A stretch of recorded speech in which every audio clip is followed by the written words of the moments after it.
Hey guys, it's Anne and welcome back to my channel. Today we are gonna talk about yaoi terms, and it's not like I'm stealing this idea at all from anybody else. There is nothing I love more than a good yaoi, so if you are new and entering into the yaoi universe, maybe these terms will help you. To be quite honest, these terms are quite basic. If you're already a seasoned Fujiyoshi, you should already know these, like probably from a long time ago. But if you're new and getting into the yaoi genre, these may be able to help you along your journey. Alright, let's start with the core. What is yaoi? If we want to get really technical, getting right down to the core of it, yaoi, but also known as BL or boys love, is a genre in Japanese literature, and it entails the homoerotic relationship between two males. Now, there are two types of boys love, and that is either yaoi or shonen. The difference between yaoi and shonen is that if you see the shonen tag, you're seeing something very vanilla. It is a very wholesome, sweet, boys falling in love, you know, experiencing new things type of story. While a yaoi is normally more hentai-like. It is sex. There is sex, and sometimes they can be very wholesome, you know. Yaois can be sweet. They can start off like in a very romantic sense, people finding each other, people falling in love, people having relations. That's a yaoi. And the same thing can be applied to a shonen where it's people falling in love, but normally you don't see much. Sometimes it's implied that they're having relationships, but it's not shown. The next term I want to talk about is Fujiyoshi. In the beginning of the video, I said that I'm a Fujiyoshi, and if you're a seasoned Fujiyoshi, you might already know these terms. But what is a Fujiyoshi? A Fujiyoshi, simply put, actually translates to spoiled girl in Japanese, but we use it kind of as a fan of boys love.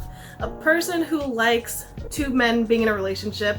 It doesn't have to be canon. It could literally be your favorite anime. You just like the two boys and you want them together. But a Fujiyoshi could also be someone who loves to read yaoi, who loves to read shonen, just overall likes boy-on-boy relationships and likes to ship them. Fujiyoshi is normally used as a term for a female yaoi fan, but there is a male equivalent, and it is fundashi, which is basically the exact same thing as a fujo, but just guy version, you know, because there are guys that like yaoi.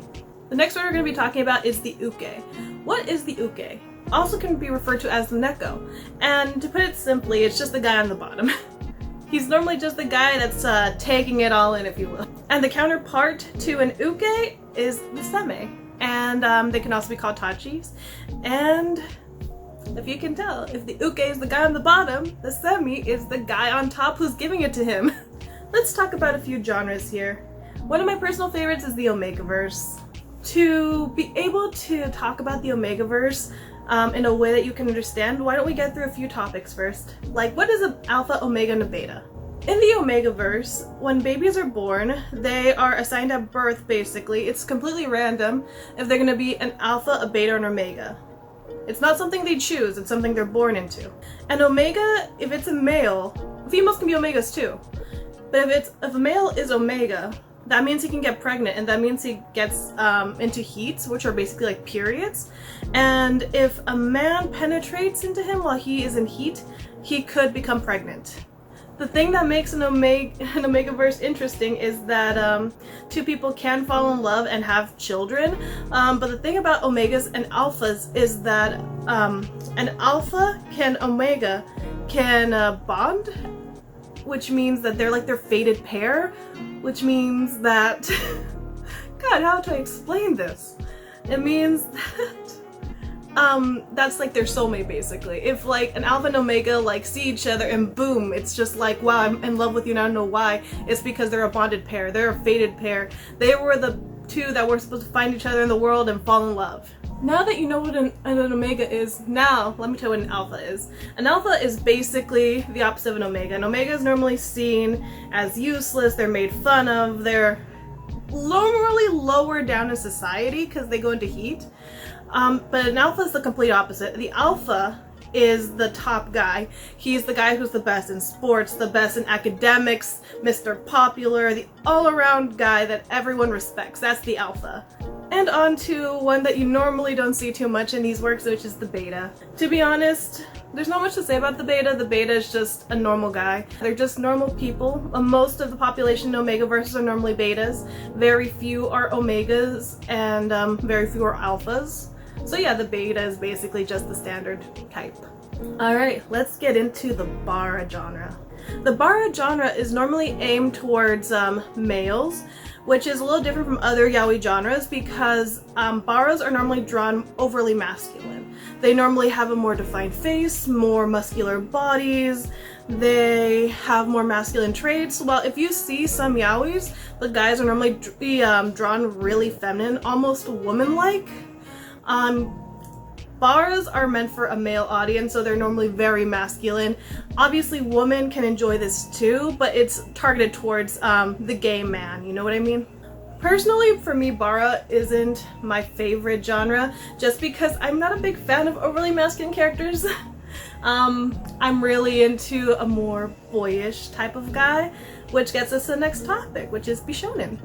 The Bishonin. Well, if you know anything about Japanese, you've heard of the word shonen before. Shonen means boy, and bi, I believe, just refers to as beautiful, so beautiful boy. A Bishonen is normally just the beautiful boy who can be androgynous, like you can put a wig on him and he can become a woman, even though he's a guy. Do you hear that? Are you picking that up? Oh my god, please don't pick that up. Let's close the windows. Alright, and now time for the last word on my list. The last one you should all know, which is Shada and Shada-kan. What is a Shada, you might ask? If you've heard of a lolly, Shada is the male equivalent of a lolly. A Shada is normally a boy who looks like he's 12 or under. It doesn't matter what his age is. He could literally be a 50-year-old salaryman, but he has the face of a 12-year-old boy and normally the height to match. So now you may be asking, that's a Shada, but what's a Shada-kan? A Shada-kan is literally someone who's obsessed with Shada. You've heard of lolicon, right? Shada-kan is the same thing. It's someone who just loves little... Wrong. That's wrong. They don't love little boys. Well, I mean, that it could be true. They could love little boys, but it doesn't necessarily mean that it's a young boy. It can just be someone who looks young, and that's what a Shada-kan is. Okay. Thank you for watching my video. This has been an interesting one. Thank